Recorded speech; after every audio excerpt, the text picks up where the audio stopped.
So, dito nga po mga kalingap mga ka-eds, si Kalingap Edu sinundo si Beyonce dahil may sakit. So, yan po yung ating pag-uusapan po mamaya mga kalingap mga ka-eds. Pero bago po natin ipagpatuloy ang video ito sa mga bago pa lang po sa ating munting channel, huwag po natin kalimutang suportahan ang ama ng Kalingap, Kuya Val Santos Matubang at Kalingap Rab. At paunawa panoorin po muna ang full video bago mag-comment para malaman ang nilalaman nito. So, dito nga po mga kalingap mga ka-eds, nung birthday nga po ni Sir Leo D, sinundo nga po ni Kalingap Edu itong si Beyonce. At yun nga po kawawa naman po yung ating baby Beyonce nga po kasi nga po may sakit. Siguro dahil na rin po sa panahon po ngayon na paiba-iba po kagaya ko na lang po mga kalingap, talagang hanggang ngayon hindi pa rin po nawawala yung ubot sipon ko. Pero itong si Beyonce nga po mga kalingap ay talagang dapat magpa-check up na po siya, kasi nga po matagal na po yan na pabalik-balik po yung ubo at sipon nga po ni Beyonce. Kaya kailangan talaga na magpa-check up po talaga itong si Beyonce nga po mga kalingap. Pero balita po natin mga kalingap na binilhan po ni Kalingap Edu nga po ng gamot itong si Beyonce nga po mga kalingap.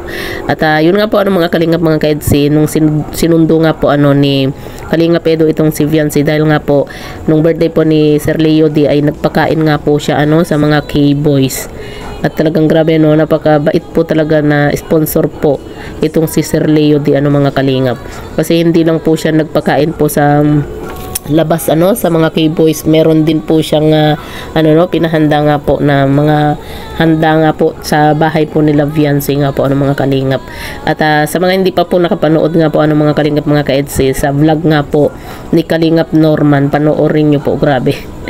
Unlimited po doon, kilig overload po doon mga kalingap, yung usapan po ni Edu at Beyonce. Grabe, talagang kilig overload po yung vlog na po na yun ni Kalingap Norman. Nung time na sinundo nga po ni Kalingap Edu itong si Beyonce nga po mga kalingap. Suportahan din po natin mga kalingap itong si Kalingap Norman.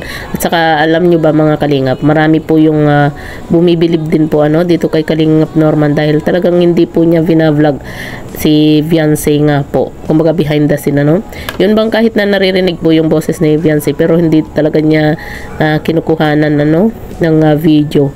Nakatutok lang po yung video nga po dito kay Kalingap Edu. At nakakabilib din po itong si Kalingap Edu dahil nga po syempre 'di ba, kumbaga kung tutuusin na yung pag-uusap nila ni Kalingap ay ni Beyonce po ay kumbaga personal na po yun pero hinayaan lang po ni Kalingap Edu na i-video po yun ni Kalingap Norman yung pag-uusap po nila. Kumbaga naririnig po natin yung pag-uusap nga po ni Edu at ni Beyonce. At talagang grabe, napaka-sweet mga kalingap. Kakakilig sobra. Kaya sa mga hindi pa po nakapanood nga po nung video nga po ni Kalingap Edu at Beyonce, panoorin nyo po mga kalingap doon po sa upload po ni Kalingap Norman. Talagang kilig overload po yun na video. Talagang masasabi natin na itong si Kalingap Edu at Beyonce talagang sila na pong dalawa. Syempre 'di ba, dumaan na rin po tayo sa ganyan. Pero yun nga po mga kalingap, sabi ni Beyonce best friend daw po niya itong si Kalingap Edu, di ba?